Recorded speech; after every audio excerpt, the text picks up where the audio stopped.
بسم اللہ الرحمن الرحیم الحمد للہ رب العالمین والصلاة والسلام علی اشرف المرسلین نبینا و سیدنا محمد وعلی آلہ و اصحابہ اجمعین۔ ناظرین السلام علیکم ورحمۃ اللہ وبرکاتہ۔ میں ڈاکٹر زید ملک ہوں اور ہماری آج کی گفتگو کا موضوع ہے رشتہ داروں کے ساتھ ہمدردی۔ ارشاد باری تعالی ہے ان اللہ یأمر بالعدل والإحسان وإیتاء ذی القربى وینہی عن الفحشاء والمنکر والبغی یعظکم لعلکم تذکرون۔ یقیناً اللہ حکم دیتا ہے عدل و انصاف کا، احسان کا، اور یہ کہ رشتہ داروں کو دیا جائے، ان کے حقوق ادا کیے جائیں، اور اللہ روکتا ہے بے حیائی سے، برائیوں سے اور تمام اخلاقی برائیوں سے۔ ان آیات کے ذریعے اللہ تمہیں واعظ کرتا ہے تاکہ تم نصیحت پکڑو۔ رشتہ داروں کے حوالے سے جب بات ہوتی ہے تو اس کے لیے عربی میں صلہ رحمی کا لفظ ہے۔ رحم ماں کے جسم میں وہ حصہ ہے جس میں بچہ پرورش پاتا ہے، اس کو رحم کہتے ہیں، رحم مادر استعمال ہوتا ہے۔ حدیث میں آتا ہے کہ یہ جو رحم ہے اس نے اللہ کے عرش کو جا کر تھام لیا اور اللہ سے یوں دعا کی، اللہم صل من وصلنی واقطع من قطعنی، کہ اے اللہ جو مجھ سے جڑ جائے تو بھی اس سے جڑ جا، اور جو مجھ سے قطع تعلق ہو تو بھی اپنا رشتہ اس سے توڑ لے، اپنا تعلق اس سے توڑ لے۔ تو کیا اللہ نے یہ دعا قبول کی؟ حضور اکرم صلی اللہ علیہ وسلم نے فرماتے ہیں کہ اللہ تعالیٰ نے جواباً یوں کہا، انا الرحمن الرحیم وانی شققت للرحم من اسمی فمن وصلها وصلته ومن نکثها نکثته۔ اللہ نے ارشاد فرمایا کہ میں رحمان ہوں، میں رحیم ہوں، اور یہ جو رحم کا نام ہے، لفظ ہے، یہ میں نے اپنے نام سے نکالا ہے۔ تو جو شخص بھی صلہ رحمی کرے گا، رحم کے ساتھ جڑے گا، میں اس کے ساتھ جڑ جاؤں گا، اور جو شخص قطع رحمی کرے گا، رحم کے ساتھ اپنا تعلق توڑ دے گا، میں بھی اپنا تعلق اس کے ساتھ توڑ دوں گا۔ تو یہ رحم کی دعا تھی اور اللہ تعالیٰ کی فوری قبولیت تھی اس دعا کے حق میں۔ ناظرین، سوال یہ پیدا ہوتا ہے کہ جب ہم رشتہ داروں کے ساتھ ہمدردی کے حوالے سے بات کرتے ہیں تو کہاں سے شروع کیا جائے؟ ظاہر ہے شروع تو وہاں سے کریں گے جو سب سے اہم رشتہ دار ہو، پھر اس کے بعد اس سے کم، پھر اس کے بعد اس سے کم۔ تو رشتہ داروں میں جو سب سے اہم ہیں، جو سب سے اعلیٰ مقام رکھتے ہیں، وہ ہمارے والدین ہیں۔ ایک حدیث ہے جو حضرت مقدام بن مادی کرب روایت کرتے ہیں، فرماتے ہیں کہ حضور اکرم صلی اللہ علیہ وسلم نے فرمایا، ان اللہ یوصیکم بامہاتکم ثم یوصیکم بامہاتکم ثم یوصیکم بامہاتکم ثم یوصیکم بآبائکم ثم یوصیکم بالاقرب فالاقرب، کہ اللہ تمہیں حکم دیتا ہے کہ اپنی ماؤں کے ساتھ حسن سلوک کرو، اللہ تمہیں پھر یہ حکم دیتا ہے کہ اپنی ماؤں کے ساتھ حسن سلوک کرو، اللہ تمہیں پھر یہ حکم دیتا ہے کہ اپنی ماؤں کے ساتھ حسن سلوک کرو۔ پھر آپ نے فرمایا کہ اللہ تمہیں یہ بھی حکم دیتا ہے کہ اپنے باپ کے ساتھ حسن سلوک کرو، اور اس کے بعد اللہ تمہیں یہ حکم دیتا ہے کہ جو رشتہ دار قریب ہو درجہ بدرجہ ان کے ساتھ حسن سلوک کرو۔ ماں کے بعد خالہ کا درجہ آتا ہے، اسی طرح باپ کے بعد چچا کا درجہ آتا ہے۔ جیسا کہ ایک حدیث سے ہم یہ سمجھتے ہیں کہ ایک شخص حضور اکرم صلی اللہ علیہ وسلم کے پاس آیا، اس نے کہا یا رسول اللہ انی اصبت ذنبا عظیما فہل لی من توبہ، کہ اے اللہ کے رسول مجھ سے ایک بہت بڑا گناہ ہو گیا ہے، تو کیا میری بھی کوئی توبہ ہے جو قبول ہو سکتی ہے؟ حضور اکرم صلی اللہ علیہ وسلم نے اس سے پوچھا هل لک من ام، کیا تمہاری ماں زندہ ہے؟ قال لا، اس نے کہا نہیں، وہ تو زندہ نہیں۔ پھر آپ نے پوچھا هل لک من خالۃ، کیا تمہاری کوئی خالہ زندہ ہے؟ قال نعم، اس نے کہا جی ہاں، خالہ موجود ہے۔ تو آپ نے فرمایا فبرھا، تو خالہ کے حق میں آپ نے حکم دیا کہ خالہ کے ساتھ حسن سلوک سے پیش آؤ، یہ کرنے سے تمہارے جس گناہ کا تم ذکر کر رہے ہو، بہت بڑا گناہ جو تم کر آئے ہو، اللہ تعالیٰ اسے معاف کر دیں گے۔ تو ماں کے بعد خالہ کا درجہ ہے، اسی طرح باپ کے بعد چچا کا درجہ ہے۔ والدین کے ساتھ ہمدردی کا ایک پہلو یہ بھی ہے کہ ان کے دوستوں کے ساتھ بھی حسن سلوک کیا جائے، اور ان کے دوستوں کی اولاد کے ساتھ بھی حسن سلوک کیا جائے۔ حدیث میں آتا ہے، حضرت مالک بن ربیعہ رضی اللہ عنہ روایت کرتے ہیں، کہتے ہیں بینما نحن عند رسول اللہ صلی اللہ علیہ وسلم اذ جاءہ رجل من بنی سلمہ، کہ ہم حضور اکرم صلی اللہ علیہ وسلم کی خدمت میں بیٹھے ہوئے تھے کہ بنو سلمہ سے ایک شخص آیا، فقال یا رسول اللہ هل بقي من بر ابوی شیء ابرهما من بعد موتهما، کہ اے اللہ کے رسول میرے والدین فوت ہو چکے ہیں، ان کے فوت ہونے کے بعد بھی کوئی ایسا پہلو ہے حسن سلوک کا اپنے والدین کے حق میں جو میں کر سکوں؟ حضور اکرم صلی اللہ علیہ وسلم نے فرمایا قال نعم الصلاة علیہما والاستغفار لہما وانفاذ عہودہما واکرام صدیقہما وصلة الرحم الذی لا رحم لک الا من قبلہما۔ آپ نے فرمایا کہ جی ہاں، بہت سے پہلو ہیں، ایک تو یہ ہے کہ آپ ان دونوں کے لیے رحمت کی دعا کریں گے، اللہ ان پر رحم کرے، دوسرا آپ ان کے لیے استغفار کریں گے، اللہ ان کے گناہ معاف کرے، تیسرا یہ ہے کہ آپ ان وعدوں کو، ان معاہدوں کو پورا کریں گے جو وہ کر کے گئے ہیں اور ان کو پورا نہیں کر پائے اپنی زندگی میں، ان وعدوں کو، ان معاہدوں کو کرنے سے پہلے، پورا کرنے سے پہلے اگر وہ فوت ہو گئے ہیں تو یہ اولاد کی ذمہ داری ہے کہ وہ ان کو پورا کریں۔ پھر آپ نے فرمایا کہ ان کے دوستوں کی عزت کرنا، تعظیم کرنا، یہ بھی والدین کے حسن سلوک میں شامل ہے۔ آخر میں فرمایا وصلۃ الرحم، اور صلہ رحمی کرنا، والدین کے رشتہ داروں کے ساتھ بھی صلہ رحمی کرنا، کیونکہ والدین ہی ہیں جن کے رشتہ دار جو ہیں وہ ہمارے رشتہ دار بھی ہیں، تو ان کے ساتھ والدین کی وفات کے بعد بھی جڑ کے رہنا، تعلق قائم رکھنا۔ حضرت عبداللہ بن عمر رضی اللہ عنہ مدینہ سے مکہ کا سفر کر رہے تھے کہ راستے میں ایک شخص انہیں ملا، اس نے آ کے سلام کیا، تو حضرت عبداللہ بن عمر اپنے سواری سے اترے، اس شخص کو گلے سے لگایا، پیار سے ملے اور اپنے ساتھ اسے سواری پہ بٹھا لیا، اور پھر رخصت کرتے ہوئے اسے کچھ پیسے بھی دیے، اپنی پگڑی بھی اتار کر اس کو دے دی۔ تو ایک شخص تھے ساتھ، انہوں نے کہا کہ اے عبداللہ بن عمر، اللہ تعالیٰ آپ کا رتبہ بلند کرے، یہ تو دیہاتی لوگ ہیں، ان کو تھوڑی سی بھی چیز دے دیں تو یہ راضی ہو جاتے ہیں، آپ نے اتنی تکریم کی، اپنی پگڑی بھی ساتھ میں پھر دے دی۔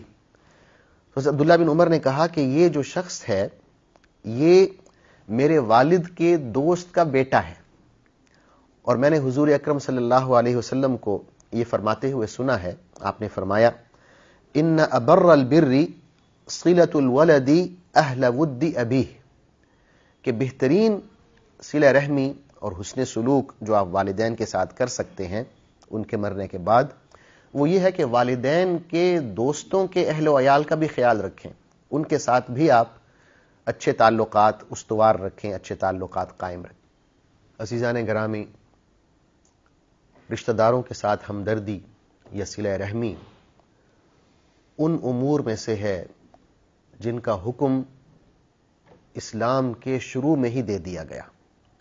بعثت نبوی صلی اللہ علیہ وسلم کے آغاز میں ہی صلہ رحمی کی ہدایت کی گئی، صلہ رحمی کا حکم دیا گیا. ایک صحابی ہیں حضرت عمرو بن عبسہ، وہ کہتے ہیں کہ اسلام کے آغاز میں ہی میں مکہ گیا تاکہ جا کے ملوں حضرت محمد صلی اللہ علیہ وسلم سے اور دیکھوں کہ وہ کیا دعوت لے کر آئے ہیں. یہ وہ زمانہ تھا کہ ابھی خفیہ دعوت چل رہی تھی اور حضور اکرم صلی اللہ علیہ وسلم نے علی الاعلان دین کی دعوت پھیلانا شروع نہیں کی تھی. کہتے ہیں کہ میں گیا اور میں نے پوچھا ما انت، کہ آپ کیا ہیں، حضور صلی اللہ علیہ وسلم سے پوچھا. تو آپ نے فرمایا انا نبی، کہ میں نبی ہوں. تو پھر کہتے ہیں قلت ومن نبی، نبی کیا ہوتا ہے؟ قال رسول اللہ، آپ نے فرمایا کہ میں اللہ کا رسول ہوں، اللہ نے مجھے بھیجا ہے. تو پھر یہ پوچھتے ہیں قلت بما ارسلک، آپ کو اللہ نے کیا پیغام دے کر بھیجا ہے؟ تو حضور صلی اللہ علیہ وسلم نے فرمایا بأن يعبد اللہ وتكسر الاوثان وتوصل الارحام بالبر والصلہ. اللہ نے مجھے یہ احکام دے کر بھیجا ہے کہ صرف اور صرف اسی کی عبادت کی جائے، بتوں کو توڑ دیا جائے، اور یہ کہ صلہ رحمی کی جائے، نیکی کے ساتھ، احسان کے ساتھ، رشتہ داروں کے ساتھ تعلق جوڑا جائے.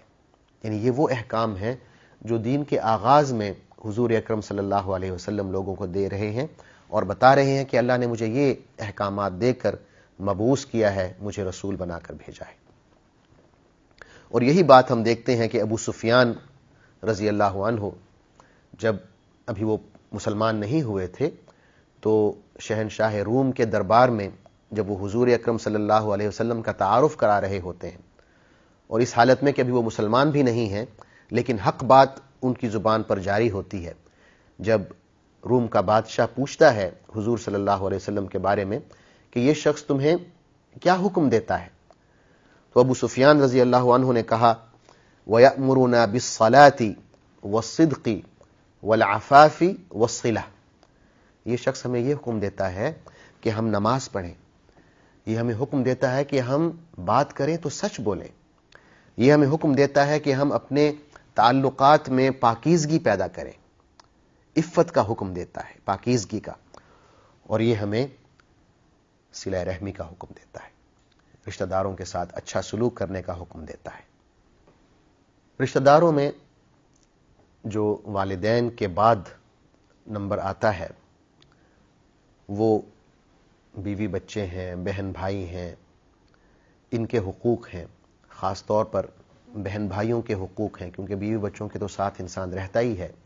بہنیں اور بھائی ایسے ہوتے ہیں جو اکثر اگنور ہو جاتے ہیں، ان سے تعلقات میں خاص طور پر شادی کے بعد کمی آ جاتی ہے، دوری آ جاتی ہے، اور یہ بات بہنیں بھی محسوس کرتی ہیں، بھائی بھی محسوس کرتے ہیں. تو اس طرف خصوصی توجہ دینی چاہیے. جب یہ آیت نازل ہوئی لن تنالوا البر حتى تنفقوا مما تحبون، کہ تم نیکی تک اس وقت تک نہیں پہنچ سکتے جب تک تم اس مال سے خرچ نہ کرو جو تمہیں بہت پسند ہے. تو حضرت ابو طلحہ رضی اللہ عنہ حضور اکرم صلی اللہ علیہ وسلم کی خدمت میں آئے اور کہا کہ یا رسول اللہ، یہ آیت نازل ہوئی ہے اور میرا جو بہترین مال ہے وہ بے روحہ ہے، ایک باغ تھا، اس میں کنواں تھا، تو میں چاہتا ہوں کہ یہ اللہ کی راہ میں صدقہ کر دوں، تو یہ میں آپ کے حوالے کرتا ہوں، آپ جس کو چاہیں دے دیں. تو حضور اکرم صلی اللہ علیہ وسلم نے یہ مشورہ دیتے ہوئے کہا کہ میرا خیال ہے کہ تم یہ باغ اپنے چچا زاد بھائیوں کو دے دو. تو آپ نے یہ باغ اپنے چچا زاد بھائیوں اور بہنوں میں تقسیم کر دیا. تو اس سے ہی اس اہمیت کا پتہ چلتا ہے کہ آپ رشتہ داروں کے ساتھ جو تعلق جوڑیں اس میں تحفے تحائف دینے کا بھی عنصر شامل ہو، اپنے مال میں سے دینے کا بھی عنصر شامل ہو. بعض دفعہ ناظرین یہ ہوتا ہے کہ ہم کوشش کر رہے ہوتے ہیں کہ اپنے رشتہ داروں کے ساتھ جوڑ کے رکھیں، تعلق قائم کریں، لیکن ان کی طرف سے گرم جوشی کا مظاہرہ نہیں ہوتا، سرد مہری کا مظاہرہ ہو رہا ہوتا ہے. ہم جوڑنا چاہ رہے ہوتے ہیں، وہ توڑنا چاہ رہے ہوتے ہیں. اس حوالے سے کیا کیا جائے؟ اس میں بھی حضور اکرم صلی اللہ علیہ وسلم کی طرف سے ہمارے لیے ہدایت موجود ہے. آپ صلی اللہ علیہ وسلم نے فرمایا ہے لیس الواصل بالمکافی ولكن الواصل الذي اذا قطعت رحمه وصلها. صلہ رحمی کرنے والا وہ نہیں ہے جو اس وقت صلہ رحمی کرے جب اس کے ساتھ صلہ رحمی کی جا رہی ہو، یعنی آپ نے ویسے ہی بدلہ دے دیا جیسے آپ کے ساتھ معاملہ کیا گیا. آپ نے فرمایا یہ صلہ رحمی نہیں ہے. صلہ رحمی کیا ہے؟ اذا قطعت رحمه وصلها، کہ آپ کے ساتھ کوئی قطع رحمی کر رہا ہے لیکن آپ آگے بڑھ رہے ہیں اور اس کے ساتھ صلہ رحمی کر رہے ہیں. آپ اس کے تعلق توڑنے کی پرواہ نہیں کر رہے، آپ بار بار آگے بڑھتے ہیں، اس کو سلام کرتے ہیں، اس کے لیے دعا کرتے ہیں، اس کو منانے کی کوشش کرتے ہیں، اس کے لیے تحفے تحائف بھیج رہے ہیں. اس کو بار بار یہ آپ احساس دلا رہے ہیں کہ میری طرف سے کبھی قطع رحمی نہیں ہوگی، یہاں تک کہ اس کو یہ احساس ہو جائے کہ میں ہی غلطی پر تھا اور میرا جو یہ رشتہ دار ہے، بھائی ہے یا چچا زاد ہے یا مامو زاد ہے یا خالہ زاد ہے، یہ مسلسل اس تگ و دو میں لگا ہوا ہے کہ میرے ساتھ تعلق کو جوڑے اور صلہ رحمی کرے. اور یہی مطلوب ہے. حضور اکرم صلی اللہ علیہ وسلم نے صلہ رحمی کی اہمیت اور فضیلت اور اجر اور دنیاوی فائدہ بتاتے ہوئے یہ ارشاد فرمایا ہے. آپ نے فرمایا من سرہ ان یمد لہ فی عمرہ ویوسع لہ فی رزقہ ویدفع عنہ میتۃ السوء فلیتق اللہ ولیصل رحمہ. جس شخص کو یہ بات پسند ہو کہ اس کی عمر طویل ہو، اس کا رزق وسیع کر دیا جائے اور اس کا آخری وقت خوبصورت بنا دیا جائے، اس کی موت اچھی ہو، تو اس کو چاہیے کہ اللہ سے ڈرے، اللہ کا تقوی اختیار کرے اور صلہ رحمی کرے، رشتہ داروں کے ساتھ اچھا سلوک کرے. حضور اکرم صلی اللہ علیہ وسلم نے ایک دفعہ خواتین میں خطاب فرمایا اور ان کو ترغیب دی کہ وہ اللہ کی راہ میں خرچ کریں. تو ایک خاتون ہے جن کا نام زینب تھا، وہ گئیں مسجد میں، وہاں ایک جگہ تھی جہاں پر غریبوں کے لیے آپ سامان چھوڑ کر آ سکتے تھے، تو انہوں نے اپنے زیورات وہاں چھوڑ دیے.